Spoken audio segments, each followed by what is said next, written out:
구하는 자에게 좋은 것으로 주시지 않겠느냐.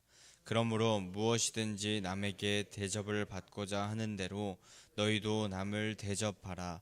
이것이 율법이요 선지자니라. 아멘. 오늘도 하나님의 말씀 앞에 나오신 성도님들 주님의 이름으로 환영하고 축복합니다. 오늘 우리에게 주시는 말씀이 이 땅을 살아가는 참 힘과 능력을 주시는 줄 믿습니다. 우리는 이 땅을 살아가지만 하나님 나라의 가치와 또 법칙으로 살아가는 하나님의 자녀, 하나님의 백성임을 우리가 기억하며 오늘도 그 가치, 그 법칙을 우리 몸에 체득하여서 하나님 기뻐하시는 자로 거듭나는 성도님들 되시기를 소망합니다. 오늘은 이제 마태복음 7장의 말씀을 함께 봅니다. 우리가 잘 아는 말씀들을 우리가 또 보게 되는데 먼저 1절에서 비판하지 말라 그렇게 말씀하십니다. 6절까지 이어지는 이 비판에 관한 내용, 이것은 나와 타인의 관계 속에서 지켜내야 하는 대인 관계 속의 규례를 예수님께서 다루시는 것인데, 유대 사회 가운데 율법이나 또 관습, 관례, 문화 이런 것을 들이밀면서 이웃을 정죄하고 또 이웃을 판단하는 그런 풍조가 만연하였다고 하는데, 그래서 예수님께서는 그런 풍조를 빌려서 비판에 대하여서 말씀하시는데, 이것은 이 세상에서의 우리의 잘못된 생각들 또 판단들, 그리고 우리의 그런 마음들, 그런 것을 하나님의 나라의 생각들로 바꾸기 위하여서 계속하여서 말씀하고 계시는 것이었습니다. 오늘 말씀에서 이 비판을 받지 아니하려거든 비판하지 말라라고 그렇게 말씀하시는데, 먼저 비판이라는 말에 대하여서 우리가 생각해 볼 필요가 있습니다. 근데 이 비판이라는 말이 꼭 나쁜 말은 아닙니다. 비판이라는 말의 사전적인 의미는 현상이나 사물의 옳고 그름을 판단하여 밝히거나 또 잘못된 점을 지적해주는 그런 것을 뜻하는 그런 뜻을 가졌습니다. 그래서 요즘에 비판적인 사고를 해라, 또 비판적인 글쓰기, 이런 용어들이 우리 주위에 자주 등장하는데, 우리는 이 비판이라는 말을 보통 조금 나쁜 뉘앙스로 해석하는 경향이 있지만, 그것과는 다르게 이 비판이라는 것은 더 나은 방향으로 나아가기 위하여서 잘못된 것을 바로잡고 또 올바른 길로 나아갈 수 있게 하는 것이라고 우리가 생각할 수 있습니다. 나쁜 것만이 아닙니다. 하지만 오늘 예수님께서 말씀하시는 비판이라는 것은 비판이라기보다는 비난에 가깝다고 할 수 있습니다. 이해심이나 동정심이 전혀 없이 상대방을 근거 없이 헐뜯고 또 공격하기 위한 그런 말, 바로 그런 말을 비판이라고 오늘 예수님께서 말씀하시는데, 이것은 오히려 비난하는 것에 더 가깝습니다. 이런 비판을 하는 자들, 그 비판으로 자신도 비판을 받을 것이다 그렇게 말씀하십니다. 그러나 헤아리는 자들은 헤아림을 받게 될 것이라고 그렇게 말씀하십니다. 비판과 비난을 잘 구분하여서 우리가 사용하면 좋겠지만, 대개 비판적인 태도로 바른 방향을 향하여서 그렇게 가려고 하기보다는 이유 없이 감정적으로 비난하는 자세, 그런 자세가 우리 가운데 더욱더 만연하고 우리 가운데 더욱더 많음을, 그렇지만 그런 비난을 가진 자, 그런 비난을 하는 자들은 그런 비난이 자신에게도 돌아온다는 것입니다. 3절에서는 그래서 이어서 말씀하시기를, 일상에서 우리가 우리 눈에 있는 들보는 깨닫지 못하면서 남의 눈에 있는 티만을 비판하는 모습을 나무라고 계십니다.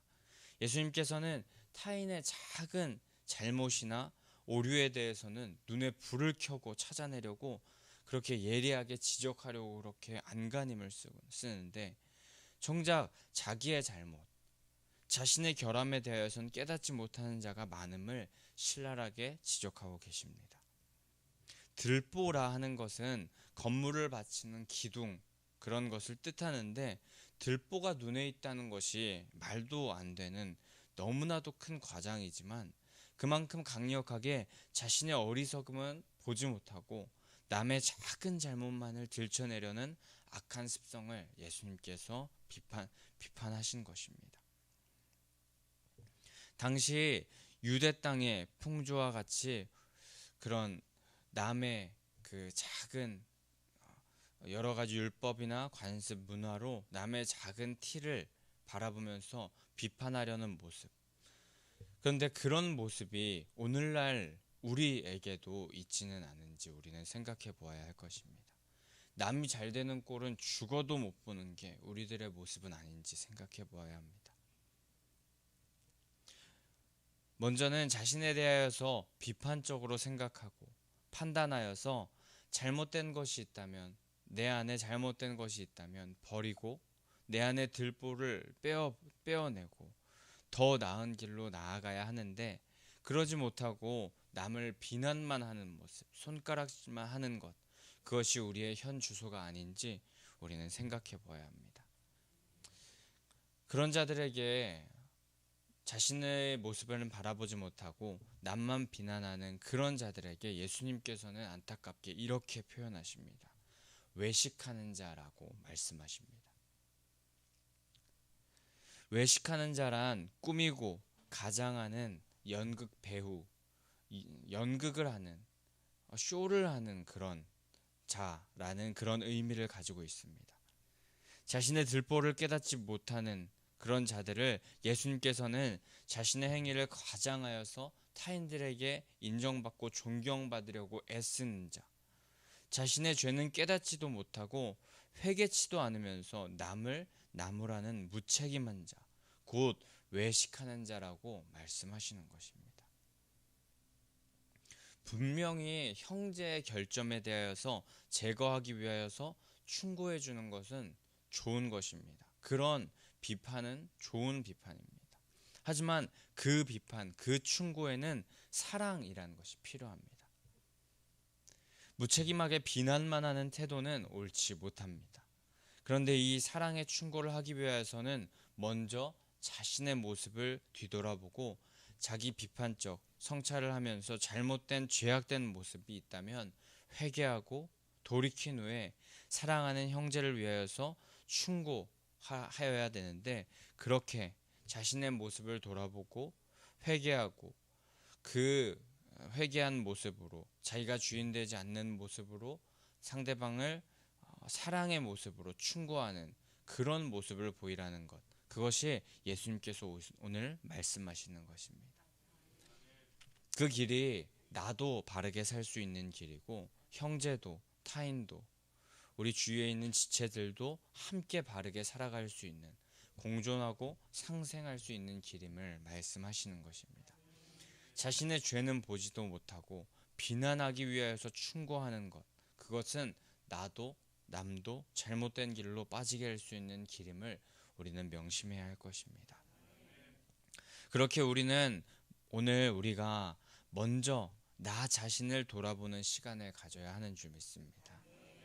사랑으로 충고한다고 하는 것이 혹시 그 사람을 선악법으로 판단하고 내 뜻대로, 내 생각대로, 내 판단대로만 움직이게만 하려는 그런 교만하고 사람 없는 마음이었던 그런 것들이 있었다면 돌아보며 회개하여야 할 것입니다.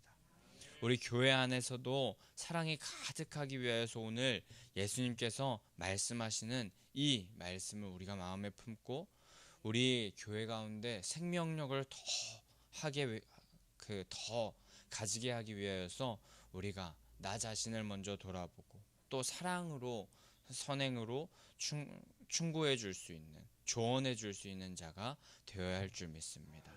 사랑과 배려, 섬김과 나눔이 넘쳐나는 교회는 자신의 죄를 명확히 바라보고 인지한 그런 회개한 거룩한 자들이 한 사람 한 사람 모일 때 가능함을 우리가 반드시 기억해야 할 줄 믿습니다. 바라기는 사랑이 넘치는 교회에 일조하게 되는 한 사람, 그 한 사람, 함께 예배하는 모든 성도님들이 그런 한 사람 되시기를 축복합니다. 그래서 6절에서 예수님께서 거룩한 것, 아름다운 것을 개와 돼지에게 줘봤자 그 가치를 모르기 때문에 주지 말라라고 그렇게 말씀하시는데, 우리가 아름다운 복음, 예수님의 말씀의 가치를 몰라서 걷어차버리는 자가 되는 것이 아니라 그 비밀한 축복의 가치를 바로 알게 되어서 그것을 소유하고 또 사랑하는 그 사랑의 마음을, 그것을, 그 복음을 사용하는 사랑의 사람들 되기를 간절히 소망합니다. 그렇게 예수님께서 우리에게 비판에 대하여서 말씀하신 후 7절부터 11절까지는 우리에게 기도에 관한 교훈을 말씀하십니다. 그런데 타인에 대한 무책임한 비판을 금지하는 말씀 이후에 이런 기도의 교훈이 바로 등장하는 이유는 무엇일까 생각해 봅니다.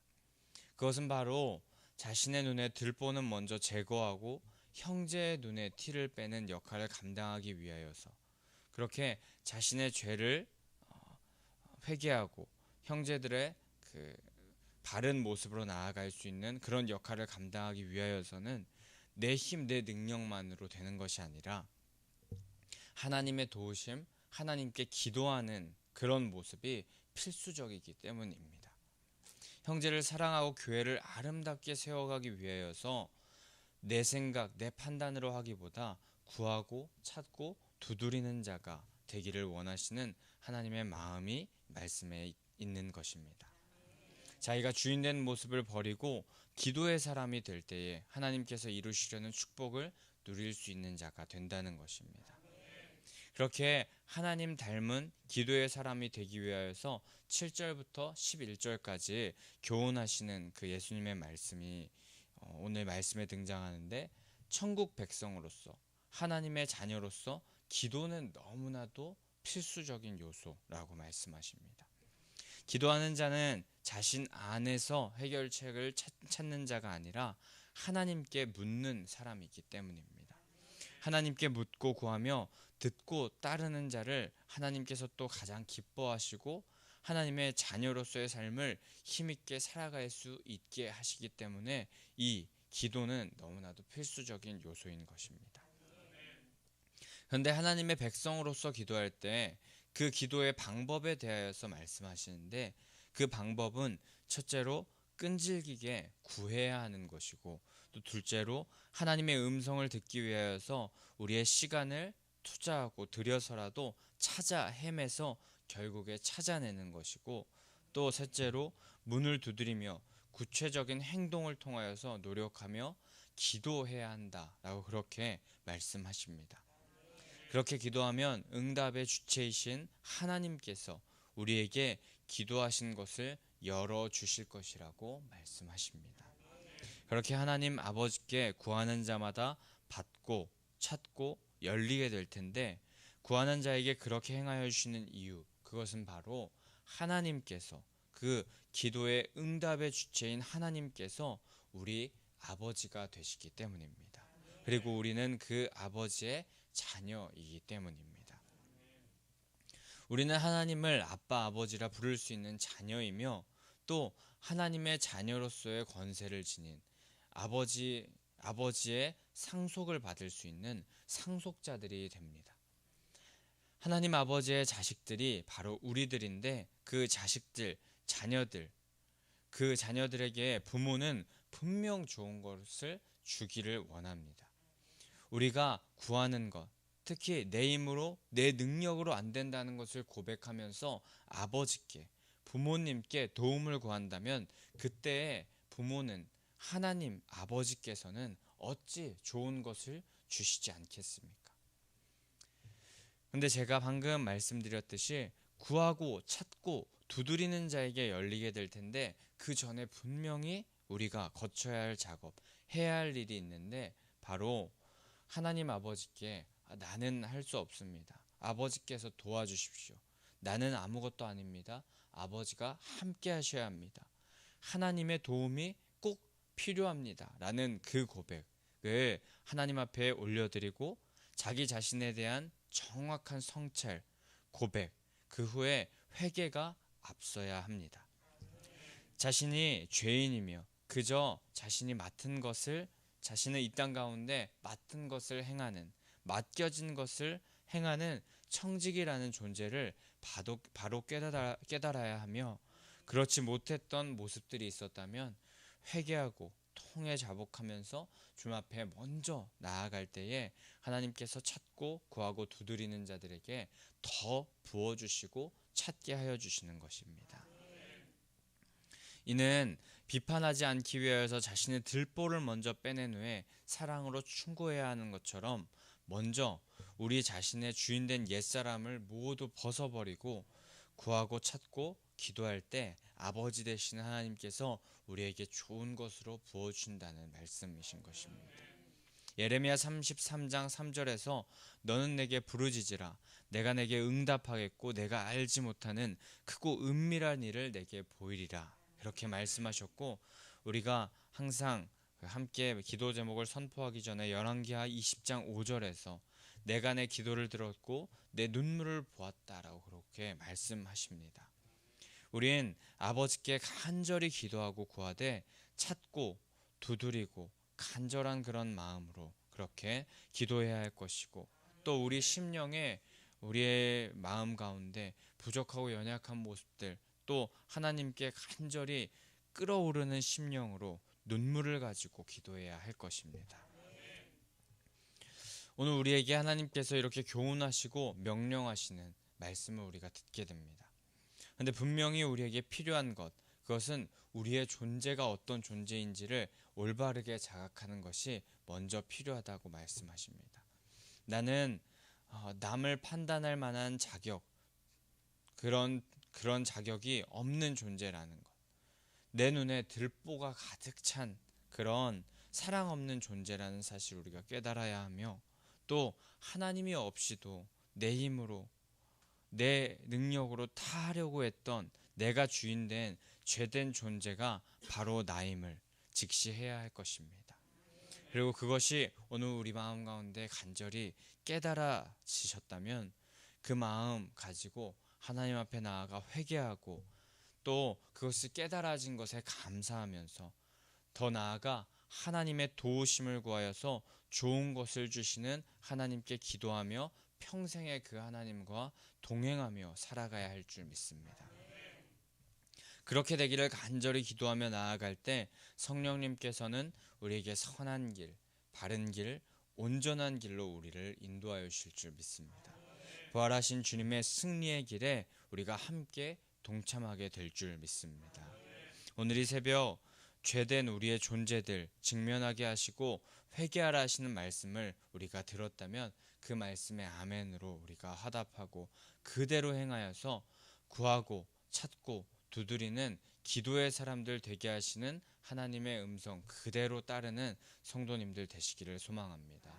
그렇게 하나님께서 우리에게 기도의 사람이 되게 하시는데, 그때 우리가 기도함으로 나아가 우리의 존재를 하나님 앞에 그대로 내어놓고 하나님께서 원하시는 기도의 사람이 되셔서 가정과 사업장과 직장에 하나님의 좋은 것이 차고 넘치도록 받게 되는 그 통로가 되는 성도님들 모두가 되시기를 간절히 소망하고 축복합니다. 성령님께서 도움을 구하는 자들에게 미리 예비하여 놓으신 사랑의 길을 활짝 열어 놓으신 줄 믿습니다. 오늘 그 새벽 그 길을 마음껏 힘차게 걸어가시는 성도님들 되시기를 간절히 소망합니다. 그럼 우리 시간에 함께 549장 찬송하신 후에 함께 기도하며 나아가도록 하겠습니다.